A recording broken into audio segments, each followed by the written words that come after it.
Conservative isn't just a word, it's a movement, a way of life. And secure the blessings of liberty to ourselves and our posterity. The Conservative Roundtable discusses the conservative movement at the local, state, and national level. Here's your host, Ralph Larigo, chairman of the Erie County Conservative Party on 1270 The Patriot. Welcome back, everyone, to our second hour. Bob Davis has a comment, and then we're going to take a call from Daniel. Yeah, thank you, Chairman. We were talking about Westwood earlier in the show, and just want to remind the taxpayers and the residents of town of Amherst is Monday night the town board's meeting at 7 o'clock at Town Hall on Main Street in Williamsville, and I encourage everybody to get out because the town board is going to try to transfer the Westwood Country Club to the county. As I said before, there are 3 town board members that work for Mark Polenkars, and now even though the town paid $7.2 million to purchase Westwood, they're now just going to hand it off to the county. Their buddy Mark Polenkars. I don't know how they vote on it, Chairman. I mean, 3 members of the town board work for Mark Polenkars, and it takes 3 votes to pass something like this. And the transfer of the Westwood to the county is on the agenda on Monday night. And voters in Amherst ought to show up at that town hall and say, we don't want to give up home rule on a piece of property that this town paid $7.2 million for and just hand it off to the county. And those 3 councilmen should be recusing themselves in a situation like this, and so there couldn't be a vote. That's legally what I believe. All right, Daniel, you have a question. Go ahead. Yeah, first I'd like to say I love the new show. You guys are doing great, fantastic work. Carl Calabrese, you're one of my favorite. I listen to you all the time, whether it's on a different station or it's on a TV somewhere. You're actually one of the brilliant minds of Western New York, local and national politics in my mind. So that being said, I'm going to. My friend Bob Davis here is maybe not sure agree with that not brilliant sure part. I totally agree. This, Carl knows his stuff. He's been around it a long time, but he studies it. He knows it in depth. Go ahead, Dan. That's right. He stays on top of the topics all the time, without a doubt. I'd like to just push back, though, on one thing. I believe firmly, to go back to Trump, he remade the party. I don't believe that the Republicans would have changed the party. I think they would have stayed at the old establishment ways. It was the old Bush, Karl Rove party. They weren't going to change the Bill Kristols of the Republican Party of the old. I said a million times on a different station that Trump did a hostile takeover of the Republican Party. They didn't want him. I believe firmly that Trump really didn't care if he had an R or D on his name. What he cared about is America first. Let's make America great. If your D's want to go with me, then he would have took a D. It matters about America. It didn't matter party-wise. But that being said, he remade the party into the Trump Republican Party, which is getting better and better and better. But the problem is he don't have enough time to finish the job. So we need to get J.D. Vance in there. You get J.D. Vance in there, I think he could finish the job because we're not done cleaning the party up and bringing people to our side because I believe the more they do America first, the more people see these tariffs working and companies coming back to America. I believe that they're going to have a lot more middle class and a lot more people that are the old John F. Kennedy conservative Democrats coming to our side, realizing, I'm more along with those guys than I am with the D, because the Democrat Party today is got off the rails. They're way off the rails. So let's go to Elise. Elise Stefanik is one of the brilliant minds of today political, whether it's a D or R. She's fantastic. If you ever hear her debate somebody, she always beats them out. They can't be outsmarted. The woman is so intelligent. I mean, Kathy Hochul, she will not be able to light a candle next to her. I can guarantee you right now, if they have any debates, it's going to make Kathy look horrible. Now, I do believe that she's waiting for the midterms to actually put, full force into this election because I think they want her to stay and focus on the midterms. Once those get over with, then she's going to go full pedal to the metal for this governorship, and I believe that she can win. Lee Zeldin was a great candidate. He was smart. I loved him. I think he did a great job for the Republicans and showed that we can win this in New York State.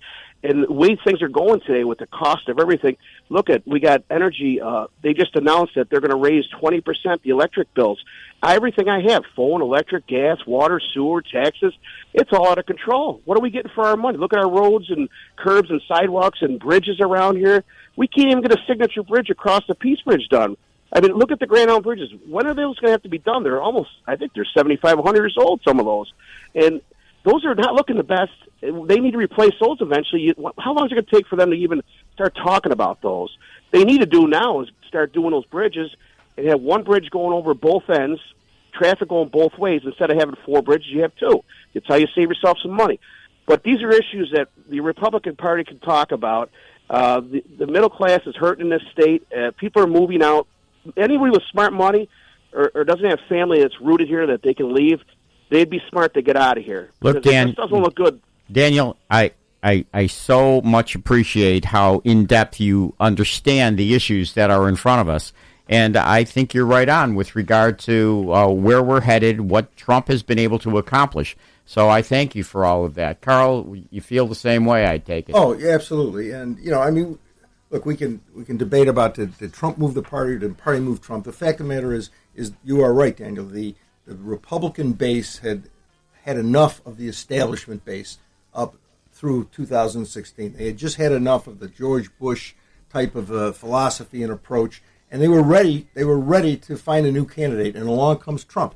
And he energizes that non-traditional, non-establishment base. And as we know as political professionals, in primaries, who votes? It's the committed base. On the Democrat side, it's the committed left. On the Republican side, it's the committed right. Trump energized that base. It was not a majority at the time, but he energized it, and they showed up, and elections are about turnout, and he wins. Now he's president, and presidents are titular heads of their party, and they have a tremendous impact and influence on the party, and consequently, now Trump enjoys 92% support of the Republican Party. Yep. So, I mean, it started at the grassroots level, and I give Trump credit. He saw it coming. He gave it a voice. He lit the afterburner to the movement and rode it to the White House. And to that point, if you look at what President Trump has done, his priorities, his agenda is emblematic of what the American people are looking for. They're looking for a secure border.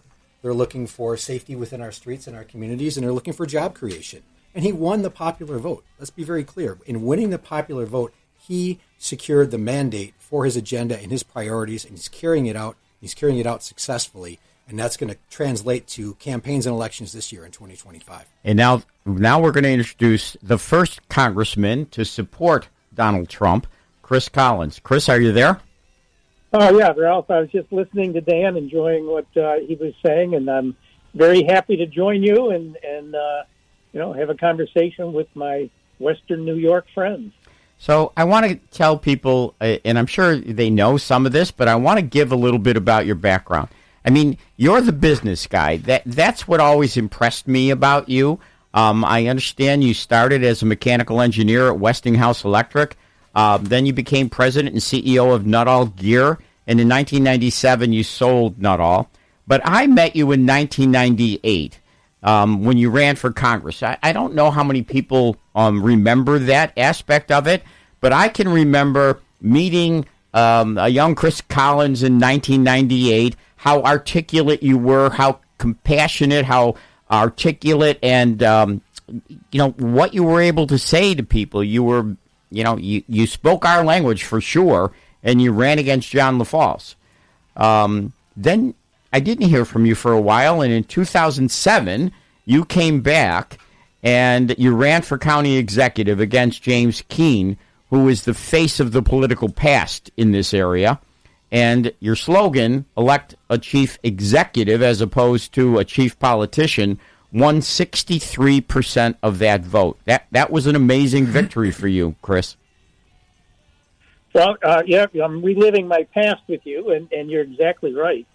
I've written a book that's going to be published December 16 that dwells on, my legal issues and so forth, but it's 29 chapters, and there is a chapter on running in 98 against LaFalce, and I would have won that election if Newt Gingrich had not impeached Bill Clinton less than 4 weeks before the election. He should have waited until after the election because, Clinton did what he did with Monica Lewinsky, and Bill Paxton had told me, he's the one that recruited me to run, that the Republicans were going to win 40 seats in the 1998 midterm elections.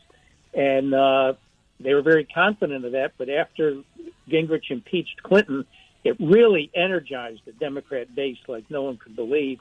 And really, most people didn't want to see it happen. And at the end, the Republicans lost 4 seats, didn't win a single one. And I went down to defeat. So, but you know what? That did set the stage, 10 years later, thereabouts, for me to run for county executive and, kind of restart a political career that then took me to Congress. So, So who got you involved in the county executive race? Well, that was Chris Grant, who later became my chief of staff, both in Erie County and in Congress, called me on the phone and said the Republicans, it was pretty late. It was like January, if you will, or February. Yeah, it was late in the game when you got involved. And they were procrastinating, not willing to just settle for, a name on the ballot. And, they were searching high and low. And somebody said, there was this guy Collins that I remember him from 98. He ran a hell of a campaign. And again, absent those circumstances, the Newt Gingrich impeaching Bill Clinton, I would have won. But I disappeared back into the private sector and bought a bunch of companies and thought I was done with politics. But when Chris Grant said, your name has surfaced, would you want to come down and talk to me and Bob Davis and the others? And I did. The long and short of it is he pretty much with Michael Hook, who had an association with Paxson in the past, we ran one hell of a campaign. We were given zero chance to win in a 2-1 Democrat county. But yep, you won big. 63% of the vote to win on the Republican side is a tremendous victory in Erie County. And you accomplished a great deal. You brought business to the county executive and accomplished an awful lot. I'm very pleased at how you handled it.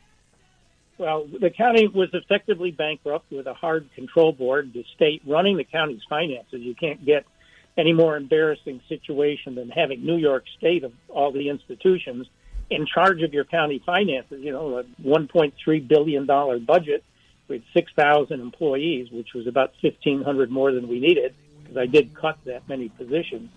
And, the public roads were a disaster. The beaches were shut down. So, when the world has collapsed, kind of like it did under Biden, it doesn't matter whether you're a D or an R, you want change and you want to elect someone who has the credibility, to make change. And I did, as you said. I said, elect the chief executive, not a chief politician. People forget that my deputy county executive, Al Hammonds, was a Democrat. I didn't care about the R or the D. I wanted to vote, and he was a master black belt in Lean Six Sigma. He helped me get the county turned around, and Buffalo News never quite gave me credit for that. Chris, this is a trip down memory lane, Chris. This is Ed Rath here, and if you remember in 2007, we were both the two candidates who ran as Republicans. I went to the county legislature and you to the county executive's chair, and all this talk of Lean Six Sigma and efficiency back in government and actual budget surpluses, which you created, and running the county much more like a business. And they had a lot of great memories of just the three of us Republicans in the county legislature and yourself carrying out initiatives and succeeding in the county legislature. There were countless examples, if you remember, of what we did. Yeah, Ed, when you think back on that, the Democrats controlled the county legislature 12-3. Correct. I remember. 15, and I remember the Buffalo News said, well, how's Collins going to get anything done when there's 12 Democrats? They're not going to support him. But what we all know was the Democrat Party was fractured. Exactly right. I remember.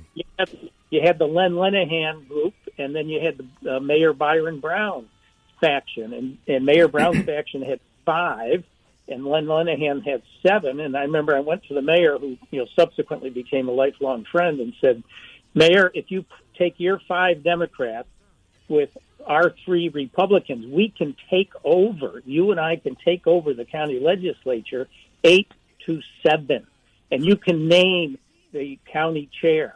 Chris, I remember that coalition and the things that we were able to accomplish, and that was government working for the people of the residents of Erie County successfully. And with your leadership and then the 8 of us, there was a lot of good that we did, and hats off for that coalition that you created. All right, Chris, Chris, we got to take a break here, but we'll be right back. Okay. All right. Sounds good. Welcome back. Welcome back, everyone. So, Chris, you came with a spectacular win, 63% of the vote, and now Carl Calabrese is reminding me that they took a poll. Go ahead, Carl. What was the poll? Hi, Chris. Hey, okay, Carl. Talk about memory lane. You were talking about your run for Congress against the late John LaFalce in 1998. I was town supervisor then, and I can remember taking you around different groups in Tonawanda that year and introducing you to folks. Absolutely. But the poll, what was Chris, the poll after he was county executive? I remember that election year, your re-election year, that somebody took a poll. I don't know if it was I think it was a Republican county committee.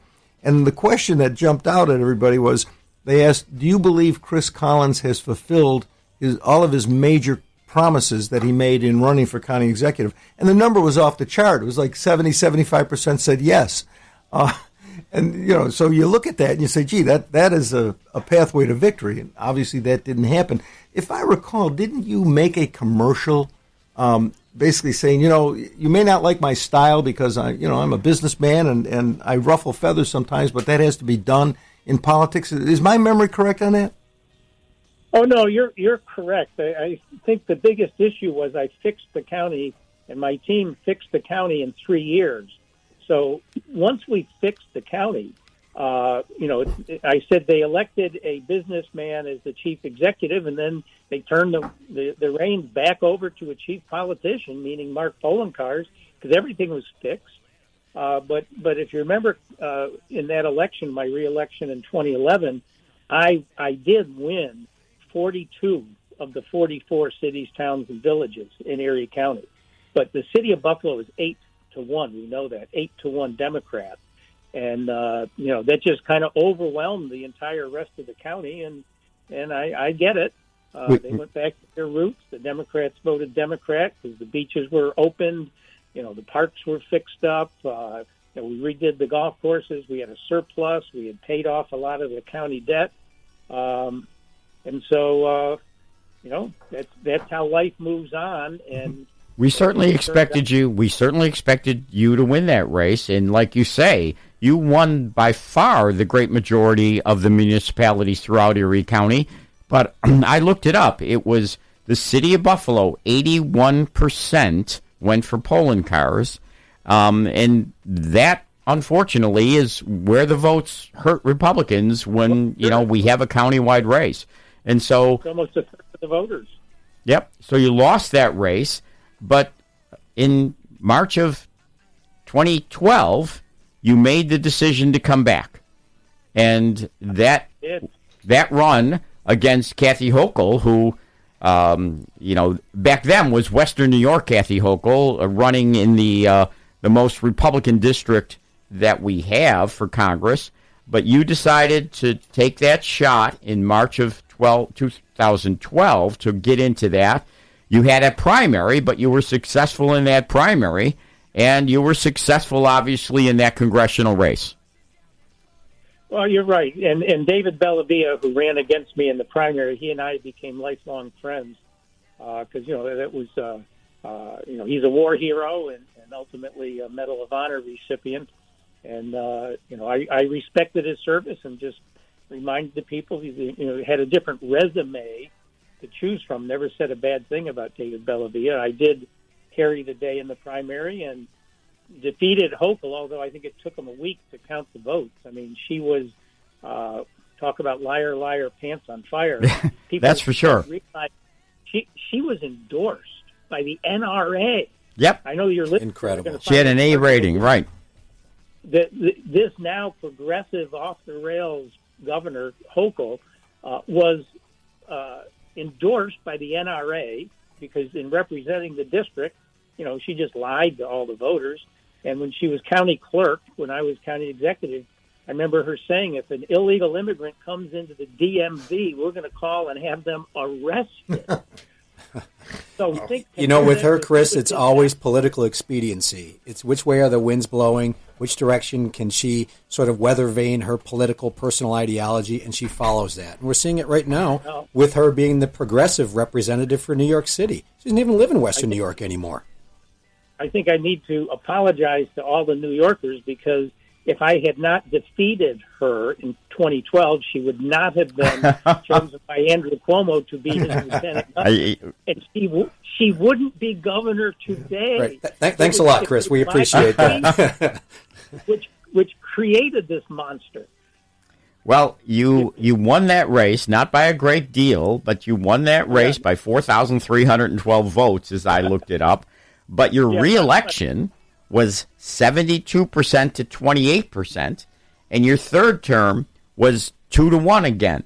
So once you were there, you proved to every one of us what you could accomplish, what a business guy could actually do, what someone who actually signs the bottom of a paycheck instead of just the back, what that person could do. And again, in 2016, you were the first congressman to endorse Trump. July 18th, 2016. You seconded Trump's nomination. Well, yeah, I seconded his nomination, but I endorsed him on February 24. And I remember early on.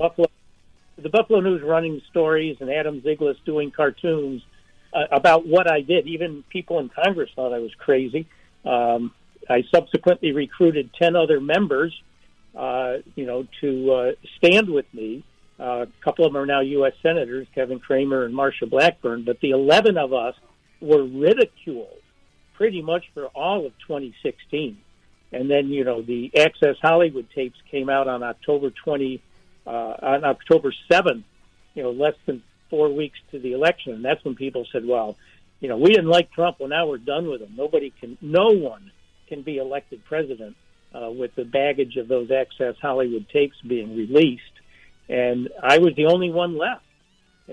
Paul Ryan put a knife in his back. Most every other member ridiculed him, and I was the only one on national news, on all of them, CNN and Fox and even MSNBC, defending Trump the next day, to which he would tell anyone and everyone he will always remember my loyalty to him as pretty much the only one standing. And then he wins. Yep. So, that's when he named me the congressional liaison to the White House.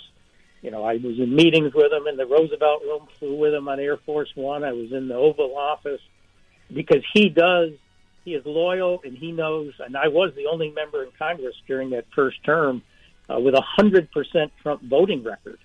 So I'm the guy that was always there. He knows that, and his family knows that. And, that served me well, and I'm hoping that's going to help me return to Congress here in Florida, because this is Trump world times 10. And so, I'm counting on that history, and it's locked and loaded to help me carry the day here in Florida 19, replacing Byron Donald. Chris, this is Russ Gugino. How are you? I hope you're well. Hey, how are you? I was just asking you, I'd like to ask you, is Florida the absolute polar opposite of New York in terms of business climate, in terms of the culture there, that in terms of regulations?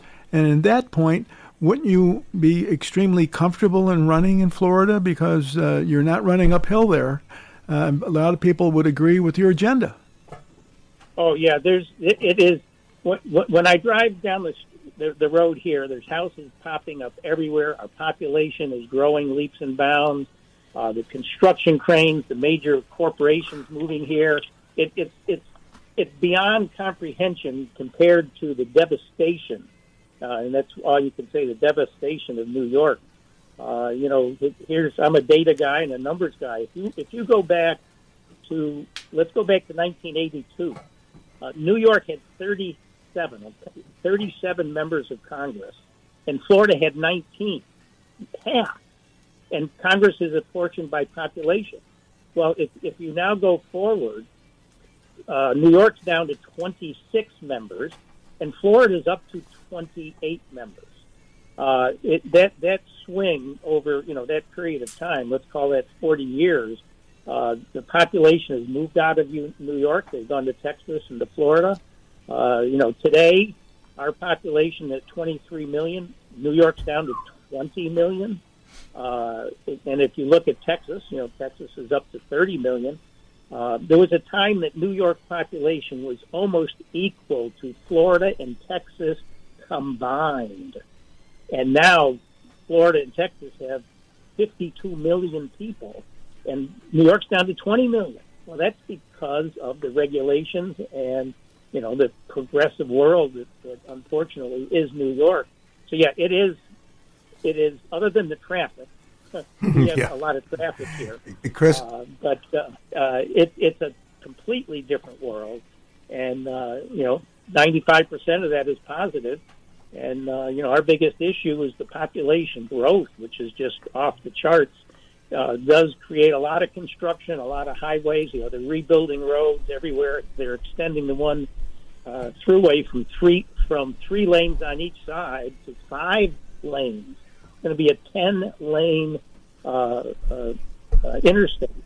So, it's a different world, as you say. Hey, Chris, this is Carl. I have a house in Florida. I spend my winters there on the West Coast, and I agree with you on the traffic in the building. It's gotten, since the first time we bought a place down there in '05, it's exploded. But what I find interesting is, New Yorkers can be very defensive, and they'll say, that may be true, but we've got better services here in New York, even though we pay more taxes. And I said, wait a minute, Florida has got nice roads, they've got nice parks, they've got fire departments, police departments, EMTs. When I turn my faucet on, the water comes out. When I drain the sink, the water goes away and gets clean. It's really tough to see a difference. And then I look at the two houses, my house in Niagara County and my house in Florida. They're both assessed for about the same amount, and yet my taxes in New York are almost double what I pay in Florida. And like I say, I have a tough time discerning any major differences in services. No, you're right. The tax level here on houses is, I think, more like a third of New York. But a lot of cases, the same square footage here is assessed for substantially more. Houses here go up in value. When I finally sold my house in Clarence, like after I lived there for 30 years, I sold it for the same amount of money I paid for it 30 years earlier. I mean, how can it be a beautiful home and well taken care of? But the market, the housing market in New York, certainly in Western New York, has collapsed because it's tied to the number of people and demand. And there is no demand when people are moving out. In fact, the biggest issue in New York is tearing down the dilapidated homes versus here it's knocking down pretty nice homes to put up even nicer homes. Hey, Chris, I have a question about economic development in Florida and job creation and what the state does to be friendly to businesses. Because in New York State, as you well know, and any one of us who's served in public office, New York State is anti-business when it comes to taxes and regulations and IDAs that work against businesses. What does Florida do to not only encourage businesses to relocate, but then maintain and create jobs in your state? Oh, well, I mean, it goes back to Florida doesn't have any income tax. I mean, people, you just try to wrap your mind around the fact that Florida is flourishing with no income tax, because we have, tremendous tourists and so forth. But it comes back to government doesn't nose their way into every business like they do in New York with regulations that, choke off the best of any managed company in New York. Here, it's hands off, which it should be. They're not trying to tell you how to live your life. It's called freedom. Florida welcomes and embraces freedom, whether it's at the corporate level or the personal level, versus New York. They are about as communist as it comes. Well, and a regulation is nothing other than a tax on a business. It's just a tax by a different name on a business. And when it comes to personal income tax, it's 8.8% in New York State. The People's Republic of New York is what we're becoming, and it's shameful, but to pay for all these services, that's the reality right now. And it's going to get worse because where we have budget surpluses here, year after year after year. New York is so laden with debt. And as people are moving out and the government cost is not, whether it's the Taylor Law or the other things that are Chris, the overextension of Medicaid and the like. Chris, we got to take a break, but we got to take a break at this point. But when we get back, I want people to understand what happened to you and innate therapeutics. So I want to get into that. Okay. So I want you to be able to give people an explanation. But we got to take a break right now, and then we'll be back and talk about that. Welcome back, Chris. I want everyone to know the real truth about what happened. I want you to explain to people the purpose of this company, Innate Therapeutics. What was the company all about? What was the purpose? What was your goal?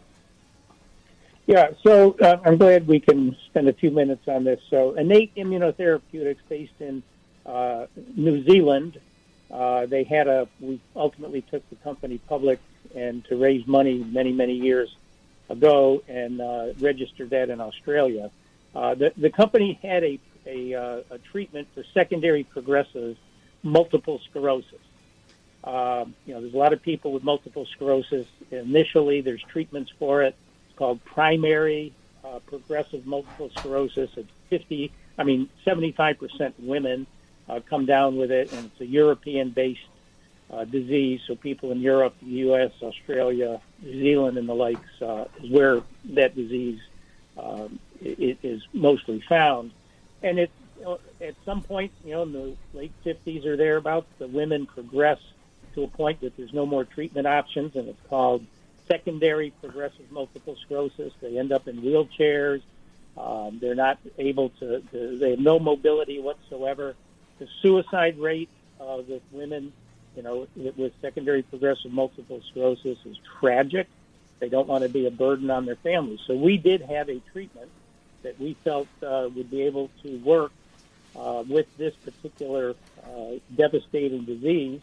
And because there was and there isn't today any treatment for it, we were able to put patients into it on a compassionate basis because there's no other treatment options. So we had quite a few women in Australia and New Zealand, late stage secondary progressive MS in wheelchairs and the like, that were on our drug with remarkable outcomes.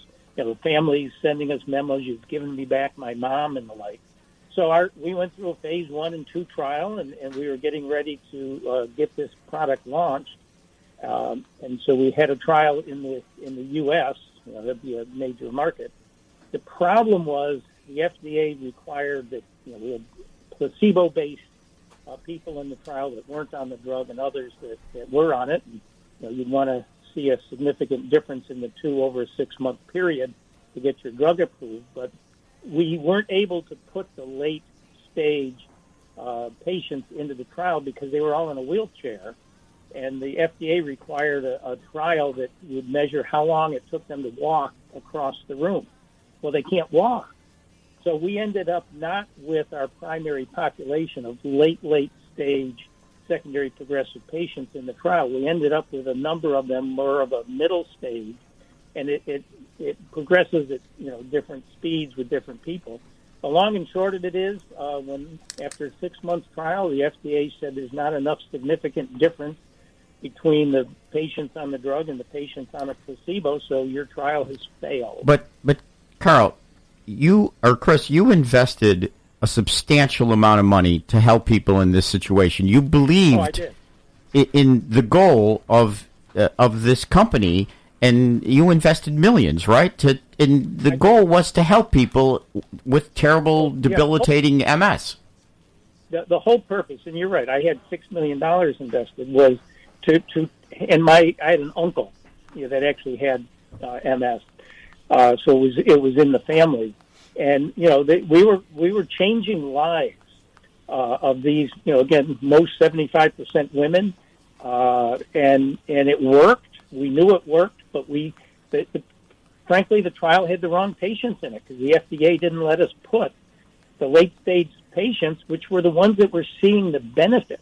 These women weren't getting up out of a wheelchair to run a marathon. but we had given them back their mental capacity. They, in many cases, did regain some mobility in their arms and the like. These were dying patients, but we gave them back a life, to live another 5 or 8 years or 10 years that they didn't have, but it did fail. And when it failed, that was the end of the company. And go back to my situation. We had said when the trial results come out, we're going to have a trading halt. Stock was listed not in the U.S. It was listed in Australia. We had a trading halt immediately placed on the stock when the trial results came out, so no one could trade. You couldn't sell the stock. Every member of the board, myself included, we shared the trial results with our families. It was devastating. There was no harm in doing it because, 4 days later it was going to be made public once we had all the details of the data.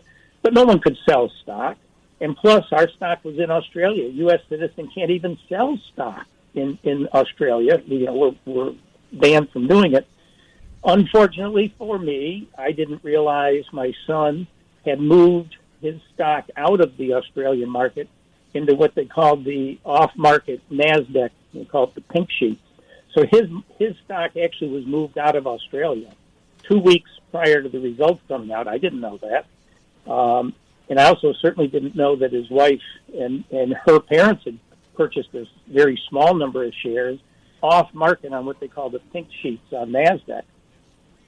And so, I did share the results with my son, not thinking he could sell stock. I didn't even know his stock had been moved. And I certainly never sold any. You never sold any of your stock. People need to know that. You had $6 million invested and never attempted to sell one share of your stock. That's correct. And I didn't think my son could either, but, again, he had moved his stock. I think when the trial results were expected to come out positive, he was going to maybe sell some at that point in the U.S. because, again, we U.S. citizens can't trade on the Australian stock market. But, that was that. I didn't know it. It was a short 6-minute phone call, and the next morning at 9:45, he called me up and he said, Dad, the stock is trading off-market on the pink sheets on NASDAQ. They did not honor the trading halt in Australia. And none of us anticipated this, none of us on the board. It caught us off guard that the stock was trading off-market on the pink sheets on NASDAQ. And my son said, I sold some of my stock. Not a lot of it, but he said, I sold some of it. And my fiance and her parents, who had a few hundred shares, they sold their stock. And I went, you can't sell the stock. I had shared the results with you. And he said, well, everyone else is trading it. It's going like crazy on the off market and NASDAQ. People are buying and selling it. Why can't I? He was 24 years old. He didn't know better. Right. And I just said, young, 24 years old. I said, it's done. We can't undo it.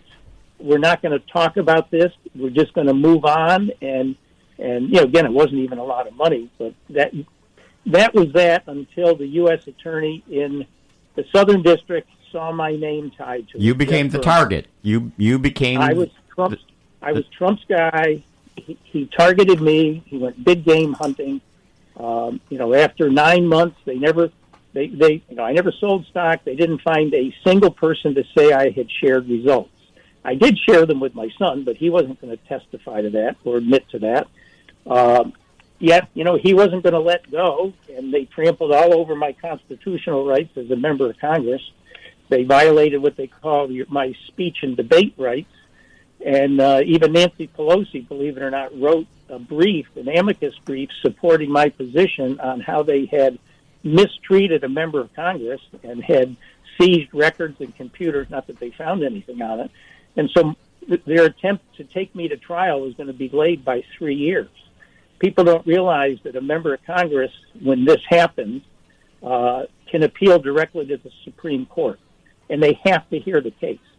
But that would take 3 years. So when they were going to bring me to trial, even though they didn't have anyone to testify against me, and I never sold any stock, he wrote a book, Berman did, and he said, the assistant U.S. attorney, Damian Williams, came up with a brilliant strategy to separate Collins from his son and to try his son separately because we were confident at that point in time Collins would drop his appeal to the Supreme Court and we can get him to plead guilty to protect his son because they had charged my son with 8 felonies. And they were right. I couldn't allow that to happen. I wasn't going to see my son go down the, get convicted, sent to prison, and so forth. And if it meant me falling on the sword, that's what I did. I dropped my appeal. I agreed to plead guilty to 1 count of conspiracy to commit securities insider trading. Because I'm selling stock, but calling someone else who did would be considered, I guess, a conspiracy, even though they had no one to testify to that. And so, sure enough, I pled guilty. They dropped all the charges against my son except one.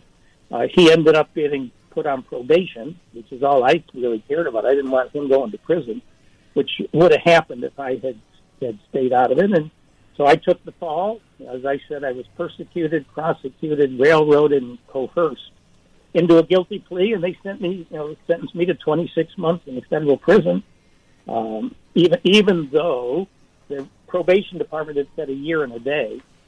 And so here's a person with no prior criminal record of any kind whatsoever, with all types of government service that you had been involved in, all types of public service, and you end up with 26 months in prison. Well, that's what they sentenced me to, and with the other sidebar here is COVID hit in March of 2020, and that was literally a week before I was supposed to report to a prison camp in Pensacola, and everything turned upside down in the world, and certainly at my age, and I had asthma. I was the kind of person they didn't want to put into a situation where there was no treatments that early on.